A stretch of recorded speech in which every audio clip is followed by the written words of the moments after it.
કેમ છો? મજામાં? સુવાક્યોની દુનિયામાં, સુવિચારોની દુનિયામાં આપનું સ્વાગત છે. મારા મિત્રો, મારા દોસ્તો, એવું કહેવાય છે કે આપણે વર્ષો પછી શું બનીશું, ક્યાં પહોંચીશું, તેનું સપનું આપણે આજે જોઈ શકીએ છીએ. આપણી કલ્પના શક્તિનો ઉપયોગ કરીને ત્યાં સુધી પહોંચી શકીએ છીએ. આ જ વાતને સુવિચાર તરીકે બ્રિટિશ ફિલોસોફિકલ રાઇટર કે જે તેમની પ્રેરણાત્મક પુસ્તકો અને કવિતાઓ માટે ખૂબ જ પ્રખ્યાત છે તેવા શ્રી જેમ્સ એલન સાહેબે ખૂબ જ સરસ રીતે લખ્યો છે. મારા મિત્રો, આજનો જે સુવિચાર છે તેનો વિષય છે સપનાઓ. શ્રી જેમ્સ એલન સાહેબે સપનાઓ વિશે લખ્યું છે કે ઊંચા સપનાઓ જુઓ અને જેમ તમે સ્વપ્ન કરશો તેમ તમે બનશો. મારા મિત્રો, મારા દોસ્તો, વાત ખૂબ જ સરળ છે, એટલી જ મહત્વપૂર્ણ છે. એવું કહેવાય છે કે જ્યારે પણ કઈ નવી વસ્તુની શોધ થાય છે ત્યારે તે સૌથી પહેલા જેણે તે શોધ કરી હોય છે તેના સપનામાં આવે છે. તે કલ્પના શક્તિથી જોઈ શકે છે કે જો તે મહેનત કરશે તો તે કેવું પરિણામ આપી શકશે. એટલે વાત એવી છે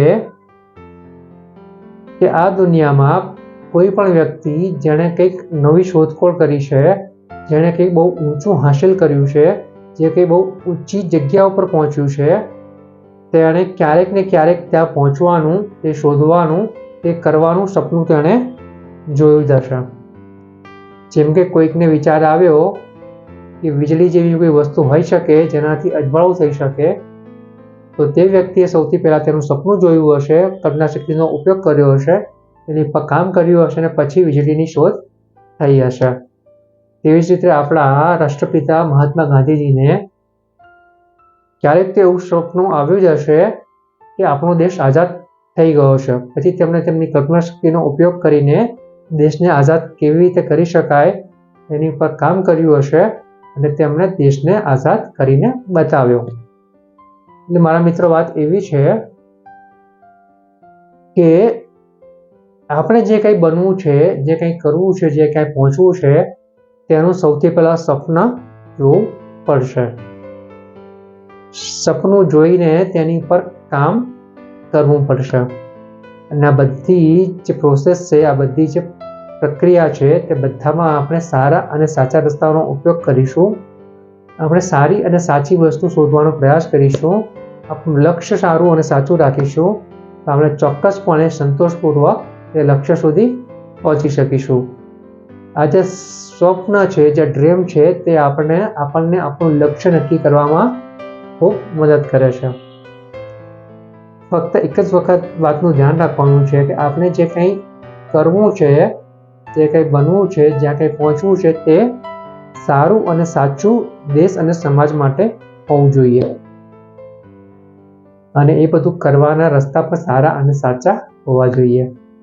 તો મારા મિત્રો, શક્ય છે કે આજે જે કંઈ આપણે સપનું જોયું હોય, આપણી કલ્પના શક્તિનો ઉપયોગ કરીને આપણે જોઈ શક્યા હોઈએ, જો આપણે તેની પર કામ ખરા દિલથી કરીએ, ખૂબ મહેનત કરીએ, પૂરેપૂરી તાકાત લગાડીએ, તો જે સ્વપ્ન આપણે કલ્પના શક્તિથી આજે જોયું છે તેને આપણે વર્ષો પછી, અમુક ચોક્કસ સમય પછી તેને આપણે પ્રાપ્ત કરી શકીએ છીએ.